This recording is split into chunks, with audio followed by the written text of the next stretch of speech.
அப்படியாப்பட்ட வழி வருகிற பொழுது நமக்கு என்ன வருவானா இறைவன் அப்படியே தண்ணீர தாமரை மாதிரி தாங்குவாங்களாம். அதுக்குதான் இந்த வழிபாடெல்லாம். நம்ம குடும்பத்துக்கு சுகப்பிரசவத்தை தவிர அறுவை சிகிச்சை இருக்காதுங்க. எழுதி வச்சுங்க, இந்த பூசை பண்ணிடணும், அவ்வளவுதான். அப்ப எண்ணெய் சொல்லு, வாயை திறக்க மாட்டீங்கன்னா விட மாட்டோம். எண்ணெய் திரி தீ 75% வந்தாச்சு. எண்ணெய் திரி தீ, எண்ணெய் திரி தீ. பின்னாடி இருக்கவங்களாம் வாயே இல்லையா? எங்க அம்மா நினைக்குது இது ஐயாட்ட சொல்லி உங்களை பார்த்துக்கிறேன் கண்டிப்பா இப்படியே. அதனால தயவு செய்து மீண்டும் சொல்றோம், எல்லாரும் சொல்லுங்க. அதில் ஒரு அர்த்தம் இருக்கிறது, அதனாலதான் சொல்றோம். எண்ணெய் திரி தீ, எண்ணெய் திரி தீ. என்ன வருது?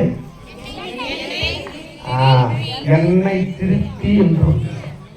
என்னை திருத்திய காரணத்தினால் உன்னை முழுமையாக நான் ஒளியான் வடிவத்தால் இறைவனை கண்டு ஆனந்தப்படுகிறேன். உலகத்தின் நீதி, உலகத்தினுடைய அஞ்ஞானம் உருவம் தாங்கி சகலரும் கொள்வார்களா?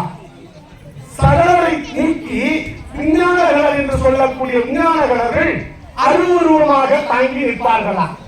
அருவுருவம். இப்ப நம்ம ஆனந்தவல்லி கோயிலுக்கு முன்னாடி சூழாயுதம் இருக்குது, அது அருவுருவ நிலை. முருகன் கோயிலுக்கு முன்னாடி வேல் இருக்குது, அருவுருவ நிலை. சிவலிங்கத்தினுடைய மேனி அருவுருவ நிலை. ஆனால் ஞானிகள் சொல்வார்களாம், நீங்கள் ஏற்ற போகின்ற விளக்கினுடைய ஒளியை கண்டு ஞானிகள் எல்லாம் அண்ணன் வணங்குவார்களாம். அதற்காக ஞானிகள் ஜோதியே சுடரே சூழ்வழி விளக்கே என்று சொல்கிறார் மணிவாசகர். அப்படியாப்பட்ட நீதியை அடையக்கூடிய தாய்மார்கள் நீங்கள், எத்தனை பெரிய புண்ணியம். அதனாலதான் பாரதி சொன்னார், பெண்ணாய் பிறப்பதற்கே ஒரு மாதவம் செய்திட வேண்டும் அம்மா என்றார்.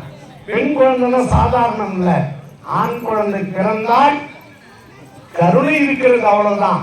கடவுளே நம்ம வீட்டில் இருக்கணும்னா பெண் குழந்தை பிறந்தால் மட்டும்தானே தவிர இல்லை என்றால் இல்லை என்பது நம் அருளாளர்களுடைய திருவாக்கு, நம்மளுடைய வாழ்க்கை. அதனாலதான் அம்மைக்கு அத்தனை சிறப்பை சொல்கிறார்கள். அதனால் பெரியோர்களே, இப்பொழுது தீப்பற்றி தனியாக வைத்துக் கொள்ளுங்கள். ஏன் இதெல்லாம் சொல்லிக்கிட்டே இருக்கிறோம் அப்படின்னா, ஒரு 100 மாடி கட்டடம் பெரிய மலை மேல ஏறி ஒரு சாதாரண ஒரு தூசையோ ஒரு கல்லையோ மண்ணையோ தண்ணியோ எண்ணெயோ அப்படி போட்டீங்கன்னா கீழ் நோக்கி தான் வரும். எந்த பொருளை வேணாலும் போடுங்க, மேல ஏறி போடுங்க, கீழே வரும். ஆனா இந்த தீ மட்டும்தான் நீங்க கீழே காட்டினாலும் சரி, குறுக்க காட்டினாலும் நெடுக்க காட்டினாலும் மேலுயர்ந்து போகுமே தவிர கீழ்த்தார்ந்து போகவே போகாது. இந்த விளக்கை ஏற்றுகின்ற நீங்களும் இன்றிலிருந்து சூரியனாக சந்திரனாக ஒளியின் வாயிலாக மேலோங்கி உங்கள் வாழ்க்கை இருக்கும்.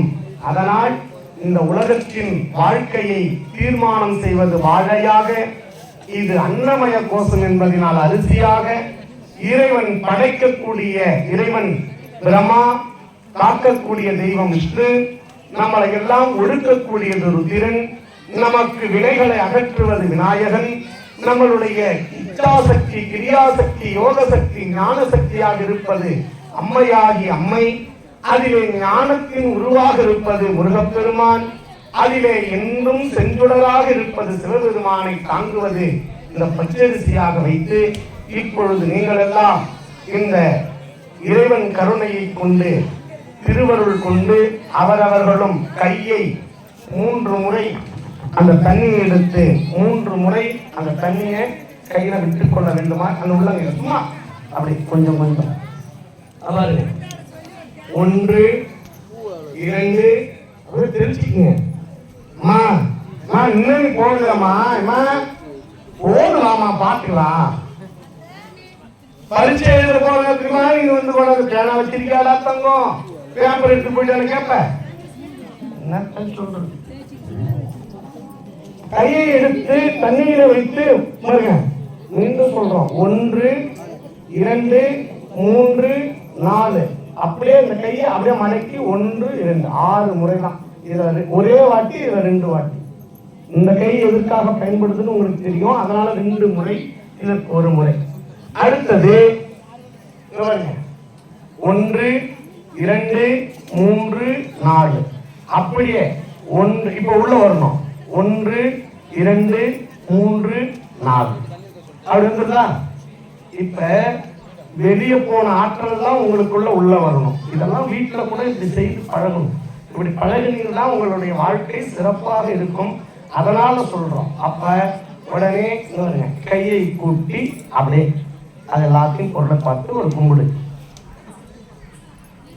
மகாலட்சுமி கடாட்சமாக இருக்கணுங்கிறதுக்காக தான் அப்படி கும்பிட்டு, அடுத்தது 2 பூவை எடுத்து மீண்டும் தலைமையை தெளித்துக் கொண்டு பூசைக்கு தயாராக நீங்கள் எல்லாம் இருக்க வேண்டும். பெரியோர்களே, துணை விளக்கு என்று சொல்லக்கூடிய எல்லாரும் 2 அகல் சொல்லியிருப்போம். ஒரு அகல்ல அரை